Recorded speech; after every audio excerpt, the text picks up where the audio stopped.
Hello दोस्तों, आज 30 अगस्त 2023 दिन बुधवार का आज के मुख्य समाचार, बड़ी खबरें देश और दुनिया का ताजा अपडेट लेकर हाजिर हो गए हैं। देश के अलग अलग राज्यों की ओर से, सरकारों की ओर से महत्वपूर्ण अपडेट, नए नियम, बड़ी घोषणाएं, बड़े ऐलान की जानकारियां लेंगे। बहुत ही महत्वपूर्ण और काम की ताजा खबरों का अपडेट आपको मिलने वाला है, इसलिए इस वीडियो को आप पूरा ध्यान से आखिर तक जरूर देखते रहिए। तो आइए दोस्तों, बिना टाइम विलंब के शुरुआत करते हैं आज की पहली बड़ी खबर। 2 दिन स्नेह का बंधन। जी हाँ दोस्तों, रक्षाबंधन। आप सभी दोस्तों और मित्रों को ढेर सारी शुभकामनाएं और बधाई। यानी रक्षाबंधन की तारीख को लेकर लोग अभी भी असमंजस में हैं, क्योंकि इस साल राखी 30 या 31 अगस्त 2 दिन की होगी। ज्योतिष के जानकारों का कहना है कि इस साल रक्षाबंधन पर भद्रा का साया है, इसलिए 30 अगस्त को भद्रा लगने की वजह से रात में ही राखी बांधने का शुभ मुहूर्त मिल रहा है। यानी लोग इस साल रक्षाबंधन की तारीख और दिन को लेकर बहुत ज्यादा कंफ्यूज हुए। कुछ लोगों का यह मानना है कि राखी 30 अगस्त को बांधी जाएगी, वहीं कुछ लोग 31 अगस्त को रक्षाबंधन मनाने के लिए कह रहे हैं। ज्योतिषियों या पंडितों के मुताबिक रक्षाबंधन का पर्व इस साल 30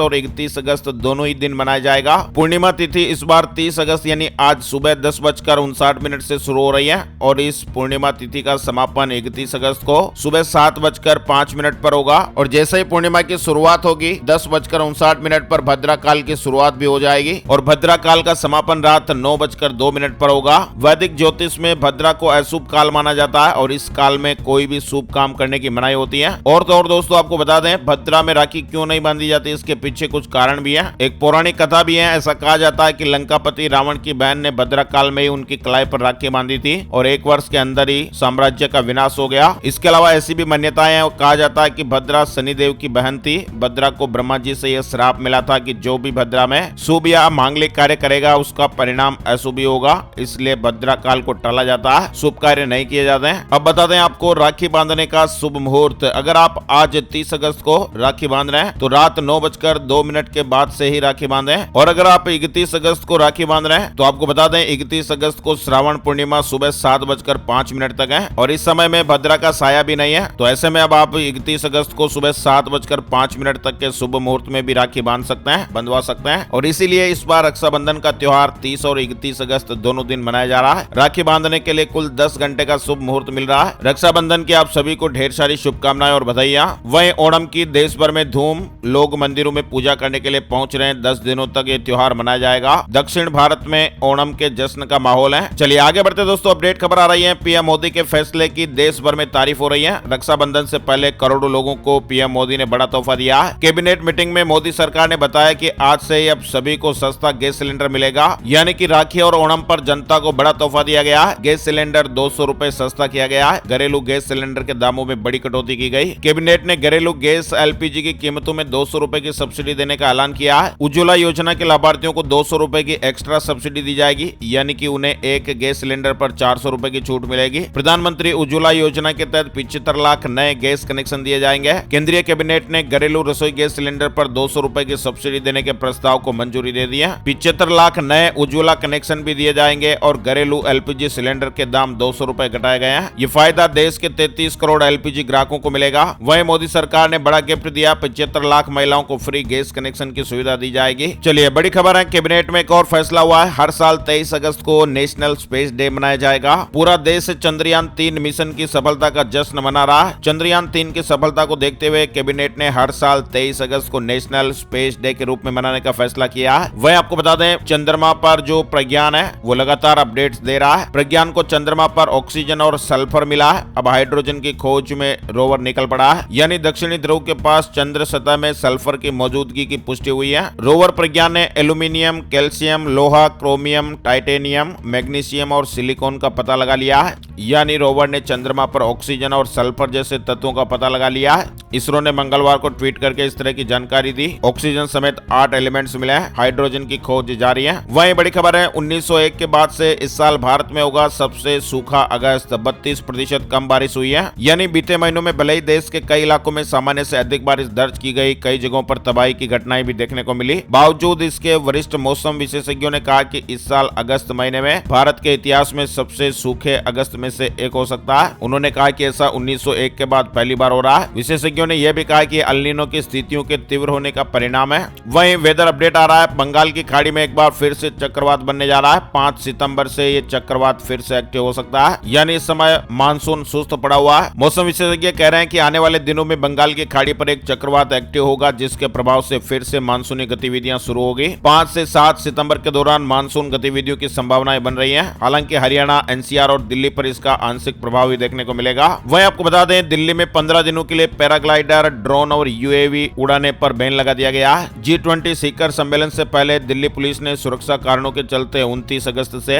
12 सितंबर तक राष्ट्रीय राजधानी में पैराग्लाइडर, हैंग ग्लाइडर और गर्म हवा के गुब्बारे आदि की उड़ान पर प्रतिबंध लगा दिया है। ड्रोन उड़ाने पर भी प्रतिबंध रहेगा। दरअसल दोस्तों, G20 में ऐसा क्या होने वाला है कि पीएम मोदी समेत पूरा सिस्टम तैयारियों में जुटा हुआ है। G20 शिखर सम्मेलन का आयोजन सितंबर महीने में दिल्ली में होना है। भारत सरकार भी इसकी तैयारियों में जुटी हुई है और दुनिया के कई ताकतवर नेता इस दौरान दिल्ली में होंगे। ये बैठक महत्वपूर्ण है, जिस पर दुनिया की नजरें टिकी हुई हैं। 8 से 10 सितंबर के बीच दिल्ली में कई देशों के प्रमुख अधिकारी और तमाम देशों से आए लोग मौजूद रहेंगे और यही कारण है कि भारत सरकार से लेकर दिल्ली और अन्य राज्य सरकारों तक हर कोई इसकी तैयारी में जुटा हुआ है। इस साल G20 की अध्यक्षता भारत के हाथों में है और ऐसे में राजधानी दिल्ली में G20 सम्मेलन का आयोजन हो रहा है, जिसमें कई देशों के प्रमुख प्रतिनिधि शामिल होंगे। दिल्ली के प्रगति मैदान में ये तमाम बैठकें होंगी और यहाँ भारत मंडपम तैयार किया गया है, जिसमें G20 सम्मेलन से जुड़ी सभी गतिविधियां हो रही होंगी। यानी अमेरिका के राष्ट्रपति जो बाइडेन, चीन के राष्ट्रपति शी जिनपिंग, तुर्की के एर्दोगन, कनाडा के जस्टिन ट्रूडो समेत कई देशों के जो प्रमुख हैं, जिनकी गिनती दुनिया के सबसे ताकतवर नेताओं में होती है, हर कोई 3 दिन के लिए भारत में होगा। इसलिए इस तरह की बड़ी व्यवस्थाएं हो रही है।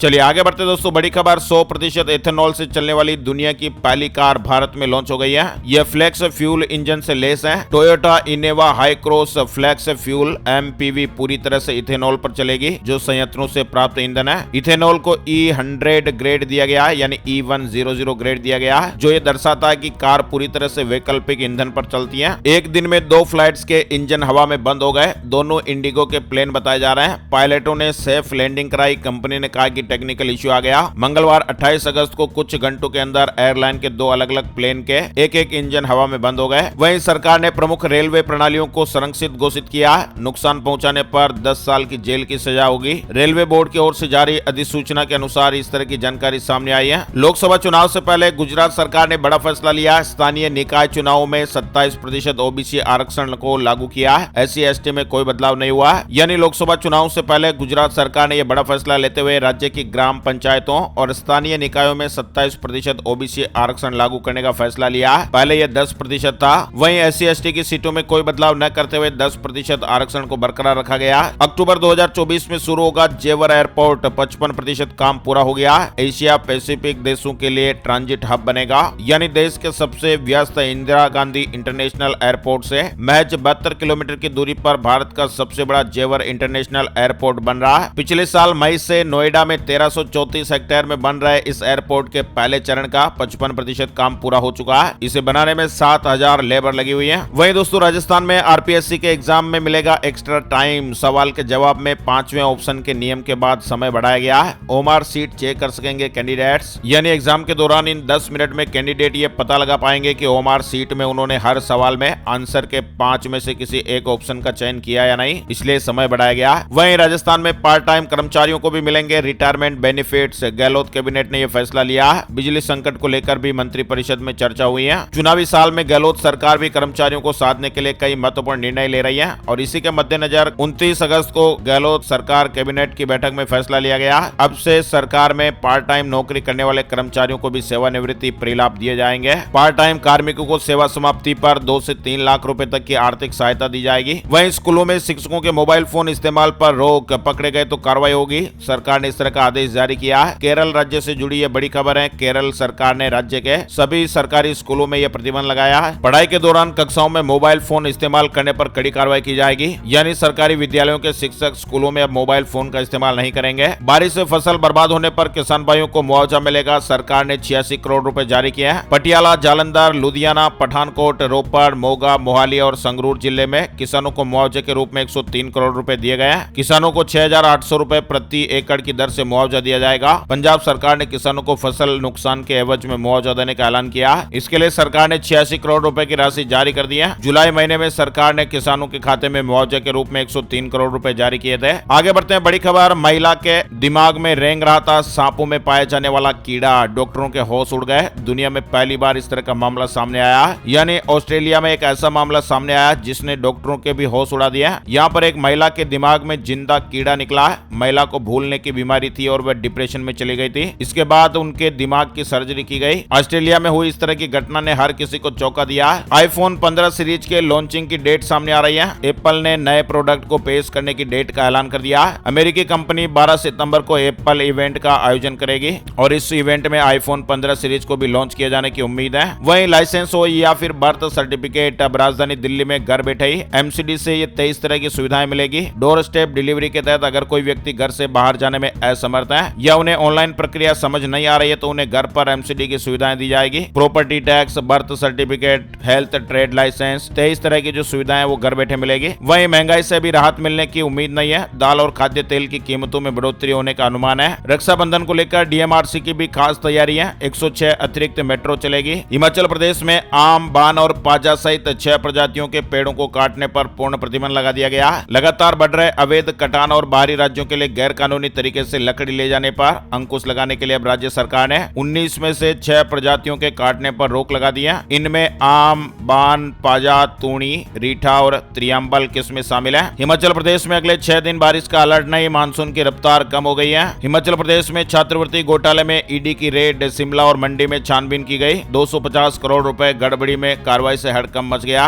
उत्तराखंड में 600 के पार पहुंचा डेंगू मरीजों का आंकड़ा। सरकारी अस्पतालों में बेड फुल, प्लेटलेट्स के लिए लोग बाग भटक रहे हैं। उत्तराखंड में लगातार बढ़ रहे डेंगू के मामलों के बाद स्वास्थ्य विभाग चौकन्ना हो गया। प्रदेश के सरकारी अस्पतालों में डेंगू और टाइफाइड की वजह से हालात बिगड़ रहे हैं। स्वास्थ्य विभाग ने प्लेटलेट्स और जांच के रेट भी तय किया है। वहीं इंडोनेशिया में धरती हिली, भूकंप के तेज झटकों से बाली दहल गया। 7.0 की तीव्रता रही है। इंडोनेशिया की आबादी कुल 27 करोड़ के करीब है और यहाँ पर आए दिन भूकंप आते रहते हैं। वहीं श्रम और रोजगार मंत्रालय के सर्विस पोर्टल पर 10 लाख के पार पहुंची वैकेंसी की संख्या। श्रम और रोजगार मंत्रालय के नेशनल कैरियर सर्विस पोर्टल पर 28 अगस्त 2023 को नौकरियों की एक्टिव वैकेंसी पिछले 4 महीनों में करीब 80% बढ़कर 10 लाख से कुछ अधिक हो गई है। सबसे ज्यादा नौकरी के अवसर फाइनेंस और इंश्योरेंस सेक्टर में ऑफर किए गए हैं। मध्य प्रदेश में पटवारियों की अनिश्चितकालीन हड़ताल, दस्तावेजों के लिए भूस्वामी भटक रहा है। वहीं मध्य प्रदेश में 31 अगस्त को जारी होगी लाडली बहनों की सार्वजनिक सूची। न्यूनतम आयु सीमा 21 वर्ष के बाद संख्या बढ़ेगी, यानी पात्रता की आयु 23 साल से घटाकर 21 साल करने हैं। और ट्रैक्टर वाले परिवार, जिस परिवार की आय सीमा 5 लाख से कम है, उन सभी को शामिल करने से यह संख्या बढ़ेगी। 31 अगस्त को लिस्ट जारी होगी। वहीं एक और बैंक पर झटका, एक और बैंक के लेन देन पर आरबीआई ने रोक लगाई है। आरबीआई ने पूर्वांचल कोऑपरेटिव बैंक लिमिटेड के लेन देन पर रोक लगा दी है। यूपी के इस जिले में भी बनेगा एयरपोर्ट। सीएम योगी का ऐलान, करोड़ों की सौगातें भी दी हैं। यूपी में एक और एयरपोर्ट बनने जा रहा है। सीएम योगी ने मंगलवार को इसका ऐलान किया। सीएम योगी ने कहा कि चित्रकूट के बाद बुंदेलखंड का दूसरा एयरपोर्ट झांसी में बनेगा और ये कानपुर राजमार्ग पर होगा। दिल्ली वालों के लिए भी गुड न्यूज आई है। पहले से प्लॉट या फ्लैट होने पर भी खरीद पाएंगे डीडीए के फ्लैट। नियमों में बदलाव हुआ है। महाराष्ट्र बोर्ड 10वीं और 12वीं वार्षिक परीक्षा का टाइम टेबल भी जारी हो गया है। रक्षाबंधन से पहले आईसीसी ने गुड न्यूज दी है। इस तारीख से खरीद सकेंगे टीम इंडिया के वर्ल्ड कप मैचों की टिकट। आईसीसी के अनुसार टीम इंडिया के प्रैक्टिस मैचों के लिए फैंस टिकट 30 अगस्त से खरीद सकेंगे।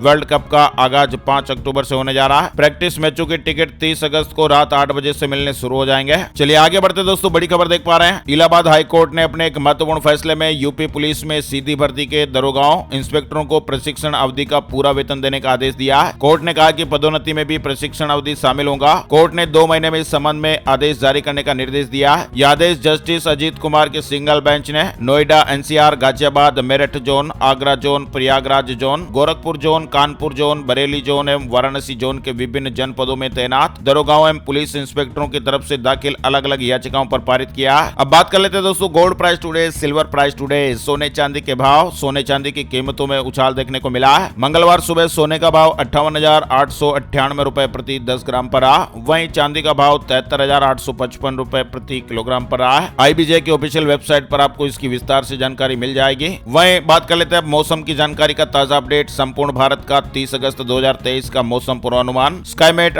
वेदर अपडेट के मुताबिक अगले 24 घंटों के दौरान मौसम की क्या संभावित गतिविधि रहेगी, स्क्रीन पर आप देख सकते हैं। हरियाणा, दिल्ली, उत्तर प्रदेश, गुजरात और राजस्थान में मौसम पूरी तरह शुष्क रहेगा। तमिलनाडु में कुछ स्थानों पर हल्की से मध्यम बरसात हो सकती है। पूर्वोत्तर भारत, उप हिमालय, पश्चिम बंगाल, सिक्किम, हिमाचल प्रदेश, उत्तराखंड, कर्नाटक, आंध्र प्रदेश, विदर्भ, कोंकण और गोवा, मध्य महाराष्ट्र, बिहार, झारखंड और उड़ीसा में एक दो स्थानों पर हल्की फुल्की बरसात देखने को मिल सकती है। आज के मुख्य समाचार अपडेट में फिलहाल बस इतनी ही खबरें। अगर आपको हमारा ये प्रयास अच्छा लगा तो प्लीज वीडियो को लाइक जरूर करिएगा। फेसबुक और व्हाट्सएप पर भी वीडियो को ज्यादा से ज्यादा शेयर कर दीजिएगा। Thank you, take care, goodbye, जय हिंद, जय भारत, वंदे मातरम।